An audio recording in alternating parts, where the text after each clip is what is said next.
Hello students, आज एक बार पुनः अपन ने कल तक कक्षा 10 के फॉर्मूले एक प्रश्नावली 1 से लेकर 5 तक कंप्लीट कर लिए हैं। आज उससे आगे अपन फॉर्मूले को देखेंगे।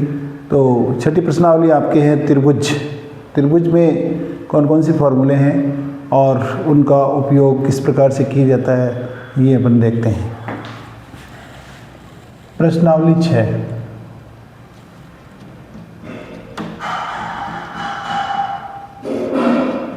त्रिभुज।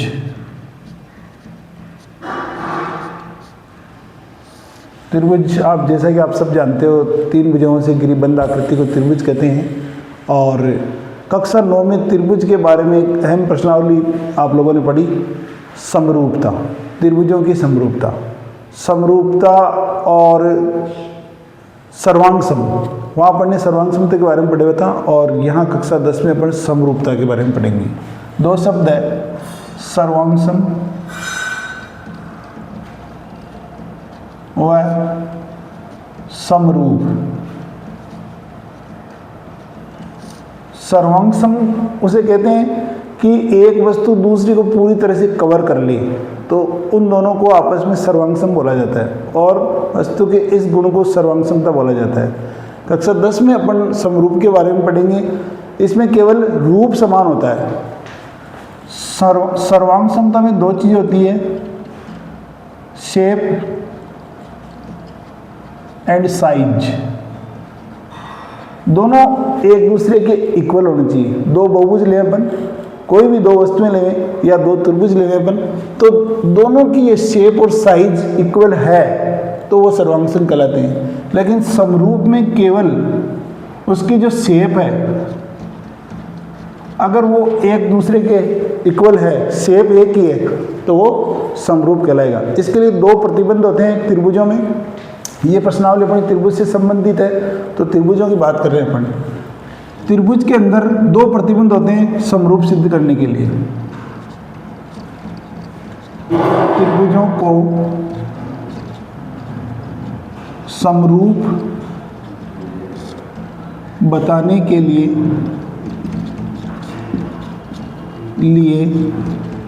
2 प्रतिबंध है। पहला प्रतिबंध है 2 कोण बराबर हो।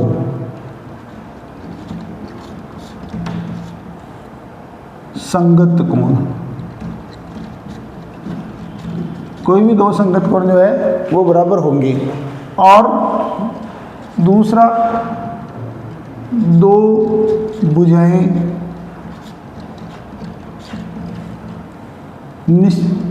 निश्चित अनुपात में हो।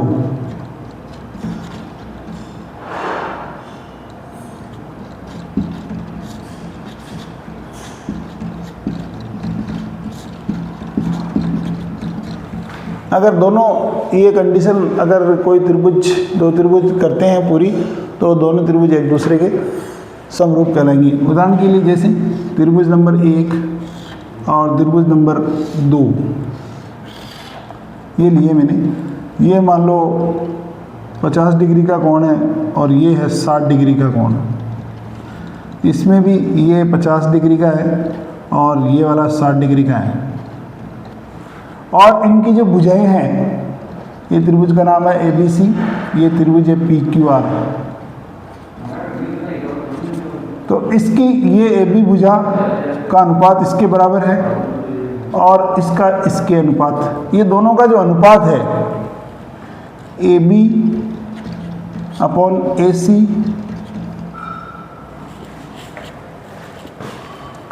AB अपॉन AC का जो अनुपात वो इक्वल होगा PQ अपॉन PR की। तो दोनों त्रिभुज और ये कोण जो है वो आपस में बराबर है, तो ये दोनों समरूप कहलाएंगे।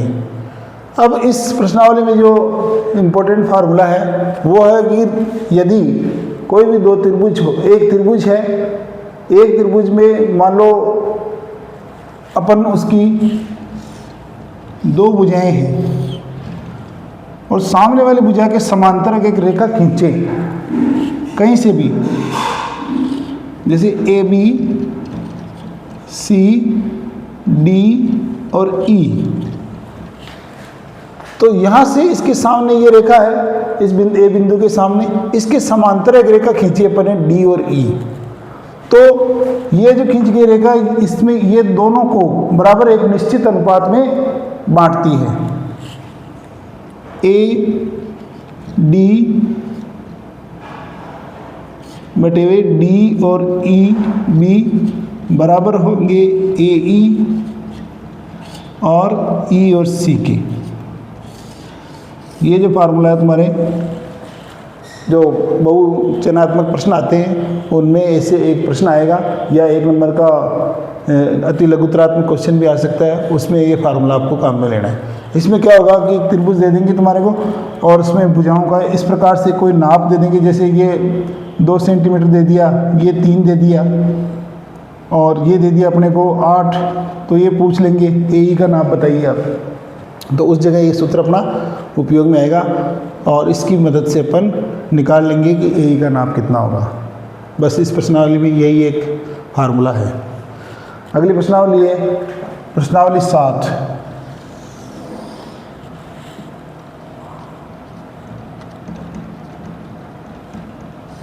प्रश्नावली 7 है निर्देशांक ज्यामिति।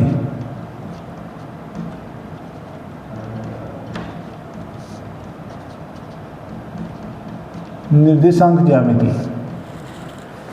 प्रश्नावली के नाम से ही तुमको पता चल रहा है, समझ में आ रही है ये बात कि निर्देशांक ज्यामिति मतलब निर्देशांकों से संबंधित प्रश्न है। ये समतल पर किसी भी पॉइंट को दर्शाने के लिए अपने को 2 निर्देशांकों की आवश्यकता होती है। जैसे समतल, कोई भी प्लेटफॉर्म समतल है तो उसमें 2 निर्देशांक होते हैं, एक तो एक्स अक्ष होता है और जो ऊर्ध्वाधर है खड़ा वो वाई अक्ष कहलाता है। कोई भी कहीं पी, जैसे पी पॉइंट है यहाँ पे, तो इस पी पॉइंट की स्थिति जानने के लिए अपने को एक्स के निर्देशांक और वाई के निर्देशांक की मदद से अपन पी पॉइंट को ज्ञात कर सकते हैं कि पी पॉइंट कहाँ पर है, कितनी दूर है। और ये जो यहाँ पर क्रॉस हो रहे हैं एक्स और वाई, उसको बोला जाता है मूल बिंदु। मूल बिंदु, और मूल बिंदु के जो निर्देशांक है वो 0,0 होते हैं, यानी कि एक्स अक्ष भी 0 पे और वाई अक्ष भी 0 पे। ये याद रखना आपको, क्योंकि इसका प्रश्न हर एक बार आता है कि मूल बिंदु के निर्देशांक बताइए। तो मूल बिंदु के निर्देशांक क्या है? 0,0। अब जैसे P पॉइंट है अपने पास में, P पॉइंट की अपने को पोजीशन बतानी है कि ये कहाँ पे है समतल में। तो इसके लिए जो ग्राफ है उसमें अपन ने एक्स अक्ष से दर्शा देंगे, इधर से जैसे यहाँ 0 के बाद 1 2 3 4 5, वाई अक्ष पे 0 1 2 3 4 5 6। तो देखिए ये पॉइंट कहाँ पे आ रहा है,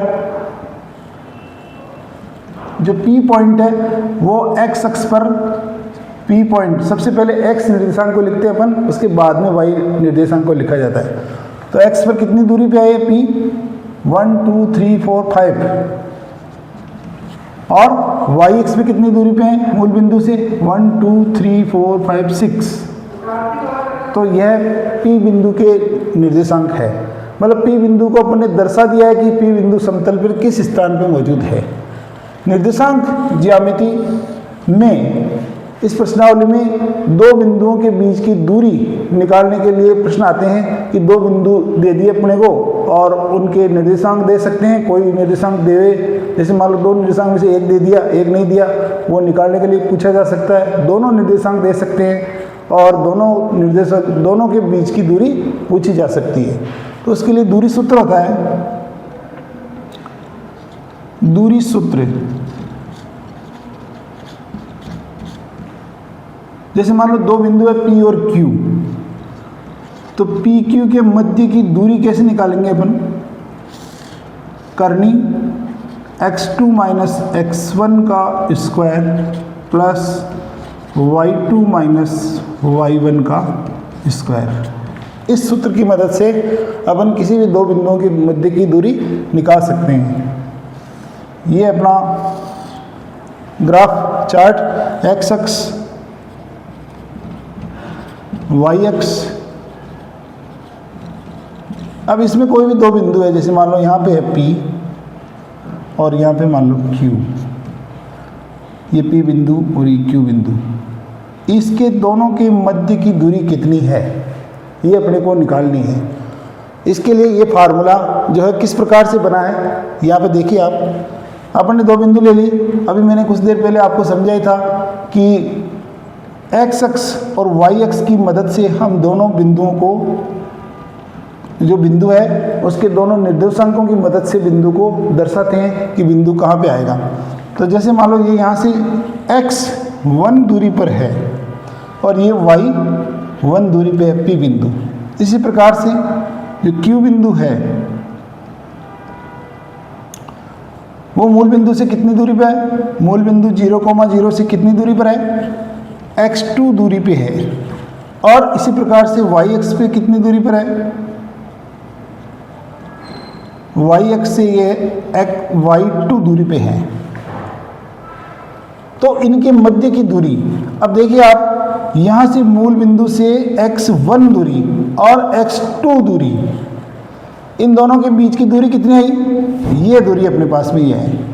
x2 में से अगर x1 को घटाएंगे तो ये दूरी अपने पास में बचेगी। x2 यहाँ से लेकर यहाँ तक, 0 से x2 तक, इसमें से अगर x1 को घटा दें तो क्या बचेगा अपने पास में, ये दूरी। और ये दूरी क्या है, P और Q के मध्य की दूरी। तो अपन क्या लिखेंगे, इसको देखिए आप, अगर इसको यहाँ से मिलाते हैं अपन ऐसे, तो ये क्या बन रहा है, ये एक समकोण त्रिभुज बन रहा है। इस समकोण त्रिभुज की मदद से अपन ये फार्मूला इजाद करेंगे। तो देखिए दूरी क्या है, P और Q, P और Q, ये एक समकोण त्रिभुज का कर्ण है। पाइथागोरस प्रमेय होती है, उसकी मदद से इस फार्मूले को मैं आपको समझाने की कोशिश करता हूँ। एक बार मैं पाइथागोरस प्रमेय लिखता हूँ। समकोण त्रिभुज में कर्ण का स्क्वायर बराबर होगा लंब के स्क्वायर के प्लस आधार के स्क्वायर के। यह है पाइथागोरस प्रमेय। इसको बोला जाता है पाइथागोरस प्रमेय।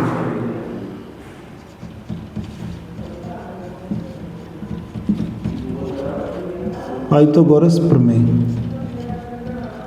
यह जो पाइथागोरस प्रमेय है ये आपके बहुत काम आने वाली है। इसको आप अच्छी तरह से याद कर लीजिएगा, क्योंकि अगली जो प्रश्नावली है त्रिकोणमिति, वो पूरी प्रश्नावली इस पे डिपेंडेड है। तो आपको ये बहुत ही अच्छी तरह से अपने जहन में उतार लेनी चाहिए, क्योंकि बहुत इंपॉर्टेंट है। प्रश्नावली 8 त्रिकोणमिति, और उससे आगे जो प्रश्नावली है, प्रश्नावली 9, वो भी त्रिकोणमिति से संबंधित ही है। उसमें भी ये फार्मूला बार बार आपके काम में आएगा। तो इसमें देखिए आप, ये जो समकोण त्रिभुज है इसका कर्ण कौन है, PQ। PQ का स्क्वायर लगाइए। अब लंब कौन है, ये अपन पहले आधार को लिख लेते हैं। x2 इसमें आएगा, इसलिए ये आधार है इसका, यहाँ से लेकर यहाँ तक, यानी कि x2 में से x1 को घटाएं, x2 ये पूरा में से इसको घटाएं तो अपने पास में ये बचेगा। PQR लिख लेते हैं यहाँ पे। एक बार मैं आपको पूरा लिख के बताता हूँ इसको, फिर इसके नीचे अपन मान रखेंगे। तो PR का स्क्वायर, ये आधार लिखा है मैंने पहले। देखो इसमें क्रम विनिमय का नियम लागू होता है योग और गुणनफल पे, तो मैं इसको पहले लिख सकता हूँ, कोई दिक्कत नहीं है। प्लस QR जो लंब है। अब अपन इसमें इस चित्र के हिसाब से, इस चित्र के हिसाब से इसमें मान रखते हैं। PQ की जगह PQ रहेगा, PQ स्क्वायर बराबर PR का मान क्या हो गया, x2 माइनस x1, तो क्या बचा, x2 माइनस x1 का क्या है, होल स्क्वायर। इसकी जगह PR का मान रखा अपने x2 माइनस x1 का होल स्क्वायर। प्लस लगाइए QR ये रहा। इसमें देखो y2 कहाँ तक है, y2 यहाँ तक, 0 से लेके y2 तक। इसमें से y1 इतना घटा देंगे तो ये बचेगा अपने पास में, तो y2 माइनस y1 का होल स्क्वायर। अब लिखेंगे अपन, अपने को चाहिए केवल दूरी। अभी दूरी का स्क्वायर है पी और क्यू की दूरी का स्क्वायर, अभी अपने को केवल दूरी चाहिए। इसके लिए अपन क्या करेंगे, दोनों पक्ष का वर्गमूल लेने पर, दोनों पक्षों का वर्गमूल लेने पर, दोनों पक्षों का वर्गमूल लेंगे तो यहाँ से तो ये हट जाएगा, पी और क्यू स्क्वायर हट जाएगा। और इधर देखिए ये x2 माइनस x1 का whole square, y2 minus y1 का होल स्क्वायर, इसका मान अपने को पता नहीं है कितना मान होगा। ये एक चर राशियाँ हैं तो अपन इसके ऊपर करनी लगा देंगे, एज इट इज रखेंगे। तो करनी में लिखेंगे x2 माइनस x1 का whole square plus y2 minus y1 का होल स्क्वायर। इस प्रकार से अपन ने दूरी सूत्र निकाला है पूरा, जो मैंने यहाँ पे लिखा था। ये दूरी सूत्र इस प्रकार से ज्ञात हुआ है। तो आप इसको अच्छी तरह से प्रैक्टिस कीजिए। पढ़ते वक्त हमेशा रफ कॉपी अपने पास में रखो, पेन और कॉपी लेके बैठिए जब भी पढ़ने बैठते हैं तो, क्योंकि आप जब तक हाथ से प्रैक्टिस नहीं करोगे, लिखोगे नहीं, तो आपको गणित समझ में नहीं आएगी। तो मैं जब भी वीडियो बनाता हूँ, जब भी शुरू करता हूँ पढ़ाना बच्चों को, तो हमेशा एक ही बात कहता हूँ कि रफ कॉपी अपने पास में रखो और उस पेन और कॉपी लेके बैठो आप और उसमें करना शुरू करो। इसके बाद में अगर मान लो दो बिंदु है और उन दो बिंदुओं को ऊपर मान लो एक निश्चित अनुपात में डिवाइड कर दें, जैसे यहाँ पे दिया है पी और क्यू, अगर इन दोनों को बराबर या किसी भी अनुपात में अपन डिवाइड करें, तो डिवाइड करने के लिए विभाजन जो सूत्र बनेगा वो किस प्रकार से बनता है। विभाजन सूत्र अपने काम में आता है, ये निर्देशांक निकालने के काम में ले सकते हैं, अनुपात निकालने के लिए उसको काम में ले सकते हैं। जैसा कि ये दूरी सूत्र है, ये अपने काम में आता है दो बिंदुओं के मध्य की दूरी निकालने के लिए। अब मान लो दोनों बिंदुओं के मध्य की दूरी अपने को दे दी और इसमें से कोई भी एक निर्देशांक अपने को नहीं दिया है, तो निर्देशांक भी अपन ज्ञात कर सकते हैं इस दूरी सूत्र की मदद से। तो अगला देखिए आप,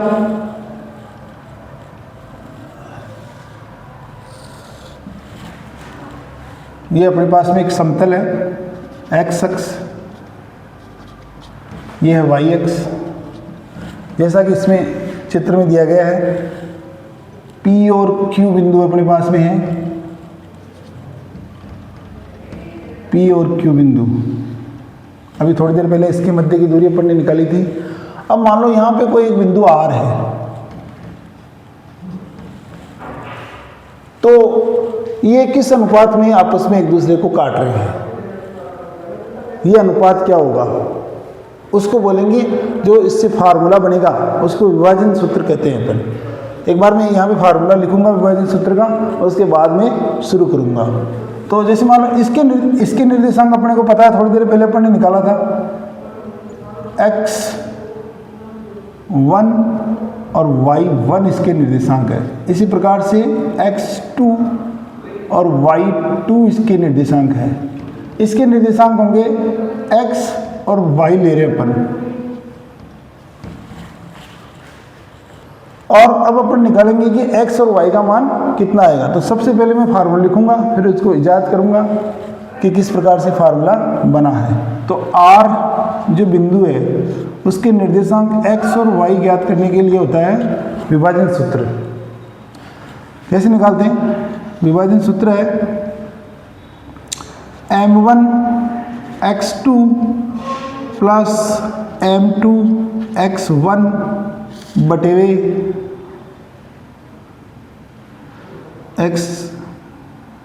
m1 x2 बटेवे m2 x1। इसके नीचे आएगा अनुपात m1 प्लस m2। ये अनुपात है।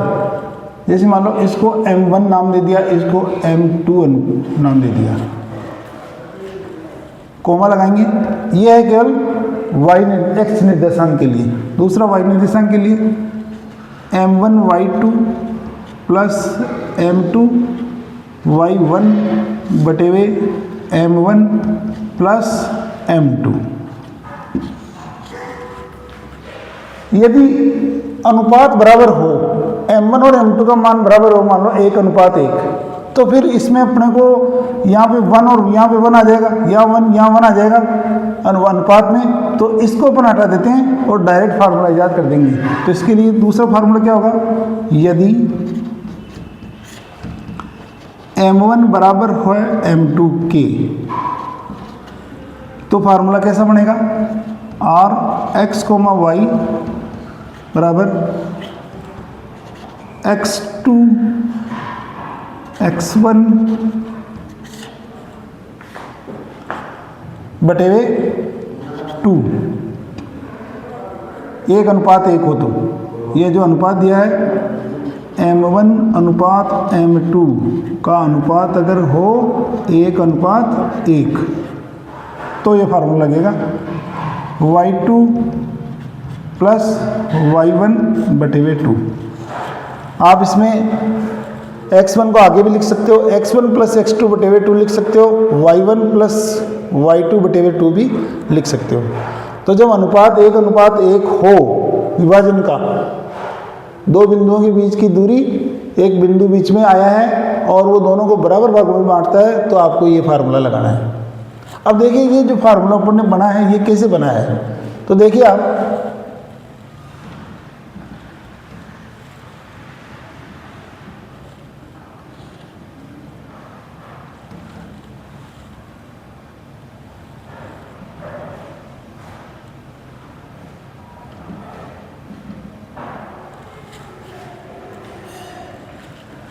इसमें देखिए आप किस प्रकार से जाता है कि ये दो अनुपात में बांटा है इसको, ये दोनों अनुपात जो है इसका गुणनफल